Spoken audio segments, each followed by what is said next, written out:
lagi menyebut lafaz Allah, tapi tinggal menyebut lafaz huwa atau hu. Maka zikirnya hu. Itu kalau sudah sampai pada makam tertinggi itu khawasul khawas. Tapi kalau seandainya zikirnya la ilaha illallah, itu masih umum, zikir yang bersifat umum. Namun kenapa itu dianggap sebagai sebuah penyimpangan? Karena kalau kita kembalikan kepada hadis Nabi, apa yang dikatakan oleh Rasul kita, afdhalu zikri apa? La ilaha illallah. Apa itu afdhalu zikri? Apa arti kata afdhalu zikri? Zikir yang paling baik, zikir yang paling afdal. Afdhalu zikri, zikir yang paling afdal itu adalah la ilaha illallah. Dan tidak pernah Nabi menempatkan ini sebagai zikir awam hanya untuk orang-orang biasa. Siapa saja di antara kita, kalau seandainya berzikir dengan mengucapkan la ilaha illallah, itulah zikir yang paling afdal. Sekarang ditempatkan oleh orang sufi itu menjadi zikir umum, zikir biasa. Dan yang lebih afdal berarti adalah Allah dengan hu. Allah, Allah, Allah. Ini makamnya sudah berbeda. Orang-orang tertentu yang dapat mengucapkan itu, orang-orang awam masih la ilaha illallah. Kalau sudah naik nanti makamnya, peringkatnya, maka berubah zikirnya menjadi Allah. Kalau sudah lebih tinggi lagi, maka tinggal menyebutkan huwa atau hu. Kalau ada di antara orang-orang sufi yang mengamalkan zikir itu hu, berarti itulah makom yang tertinggi, dan seolah-olah dia mengatakan zikir hu lebih afdal daripada la ilaha illallah. Padahal di hadis apa? Yang afdal la ilaha illallah. Berarti di cancel yang afdal oleh Nabi, di cancelnya menjadi zikir biasa saja, berubah yang afdal itu menjadi lafaz Allah saja atau lafaz huwa. Padahal zikir dalam menyebut hanya sekedar menyebut nama Allah, zikir dengan lafaz mufrad itu sesungguhnya belumlah disebut dengan zikir. Kenapa tidak?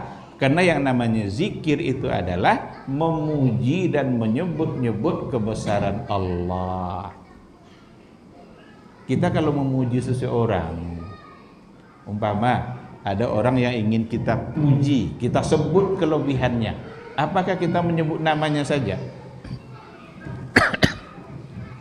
Umpama nama Ahmad, kita ingin memuji dan berzikir mengingat kebaikan dan kelebihannya, apakah sekadar kita sebut saja Ahmad macam itu?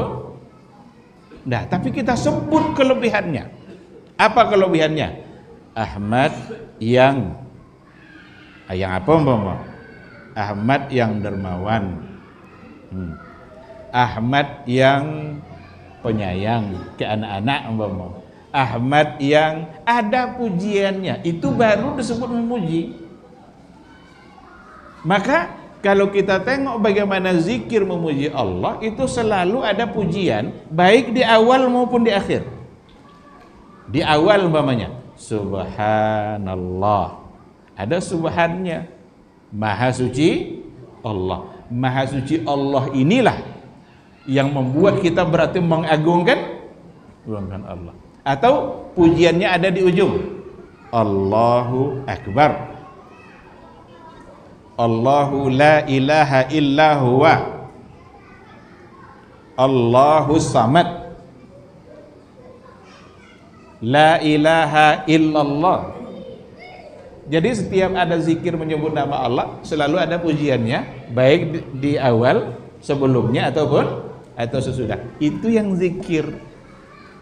Ketika itulah berarti kita sedang mengagungkan dan memuji Allah. Tapi kalau sekedar menyebut Allah, apalagi kalau sekedar huwa atau hu. Huwa itu apa artinya? Dia. Ini huwa ini bukan nama Allah. Huwa itu dhamir yang artinya dia. Baru huwa itu dimaknai Allah kalau ada kata sesudahnya. Umpama huwallahul ladzi la ilaha illa. Itu baru. Maka huwa di situ maksudnya adalah Allah. Tapi kalau huwa secara tersendiri bukan menyebut Allah. Karena huwa itu sendiri artinya bukanlah Allah. Jangankan pujiannya lagi yang ada, nama Allah pun tidak disebut tidak disebut di situ. Nah, oleh karena itu, ikhwati fillah, ini salah satu dari bentuk penyimpangan di dalam beribadah yang terjadi di kalangan orang-orang sufi. Nah, oleh karena itu dalam masalah zikir itu kan ibadah. Dan kita kalau seandainya beribadah, tentu kita merujuk kepada panduan ibadah kita, yaitu Rasulullah Sallallahu Alaihi Wasallam. Kalau seandainya kita ingin berzikir, maka perlu kita lihat mana zikir-zikir yang diajarkan oleh Rasulullah Sallallahu Alaihi Wasallam. Itulah yang paling tepat untuk kita amalkan. Biar tidak nanti capek-capek kita melaksanakannya. Jangan tak ada satupun yang diterima oleh Allah karena kita tidak melaksanakan sesuai dengan yang diajarkan. Habis waktu kita berzikir, tapi ternyata kita sesungguhnya tidak sedang berzikir, kita hanya sekedar menghabis-habiskan waktu.